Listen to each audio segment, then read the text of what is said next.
Picture it, the grand ballroom of the Zurich Marriott. Fog curling across the stage, a spotlight sweeping the crowd, and a banner overhead declaring, "Artemis, the future of risk is now."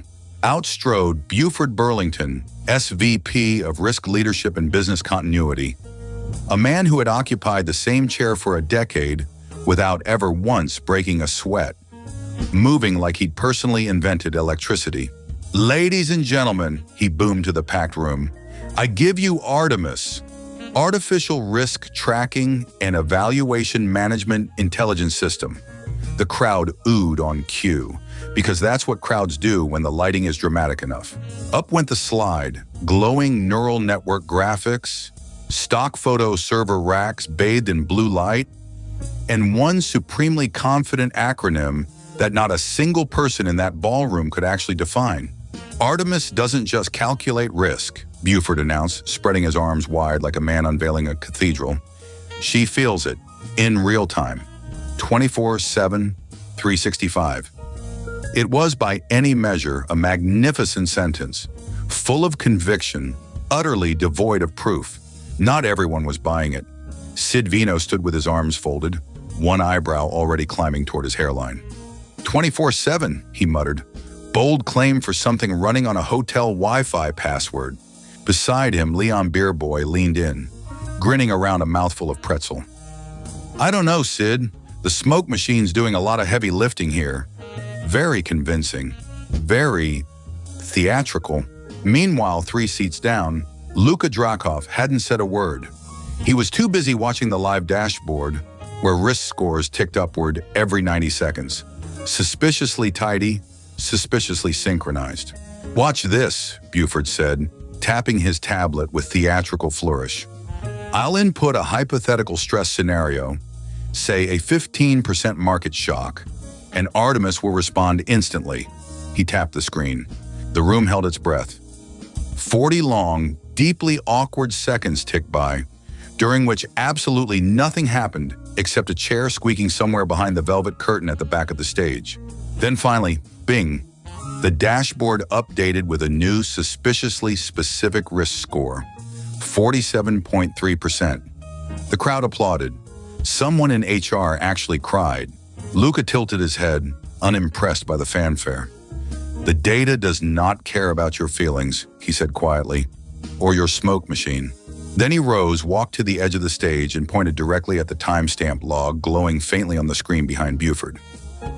"Every update happens between 9 and 5, Zurich time, weekdays only. No updates on Swiss public holidays. No updates during lunch between 12 and 1. It was, to put it mildly, a very disciplined algorithm.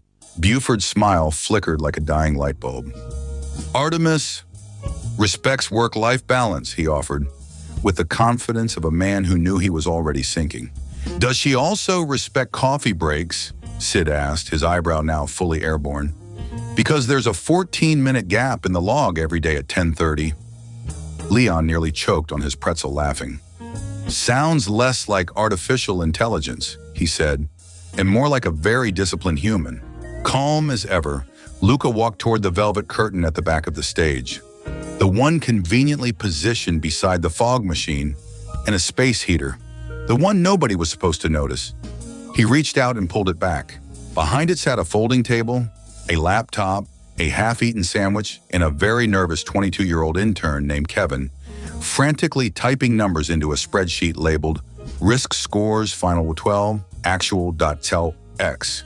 Kevin looked up, mouth still full of sandwich, and offered the only explanation he had. I was told to make it look real time," he said. "Buford said if I typed fast enough, it would feel like AI." The ballroom went dead silent, except for the fog machine, which chose that exact moment to sputter out its last dramatic puff, as if even the theatrics had given up on the lie.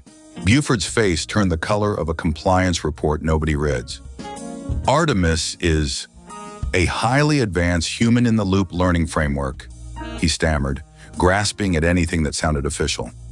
"Kevin is the loop." Sid didn't miss a beat. "Kevin is an intern with a calculator and a caffeine addiction," he said flatly. "That's not a loop, Buford. That's a hostage situation." Luca crouched beside Kevin's screen and scanned the formulas. Real tribal knowledge shortcuts someone had clearly taught the poor kid without ever writing any of it down. "This isn't artificial intelligence," Luca said, standing back up. "This is Kevin's intelligence. Manually. Every 90 seconds. During business hours. Bless him." It was, in its own strange way, the most honest assessment Artemis had received all day. Buford, chest puffed like a man defending his honor to the last, tried one final flare of indignation. "We are already best in class. We don't need to change anything. Artemis works." Luca's response was gentle but absolute. "Buford," he said, "Artemis is powered by a 19-year-old, a spreadsheet, and hope. The data does not care about your feelings, or your smoke machine, or your acronym." From behind the folding table, Kevin raised a trembling hand. "Can I please go back to my internship in marketing now?" The room erupted, not with applause this time, but with the unmistakable sound of 500 bankers trying and failing not to laugh into their lanyards. By Monday, Artemis was quietly retired, its neural network slides deleted, its acronym never spoken aloud again. Kevin, meanwhile, got a raise, a promotion, and, perhaps most importantly of all, a real chair, one that wasn't hidden behind a curtain. And the lesson, as Club Genius liked to say over pints that evening, was simple.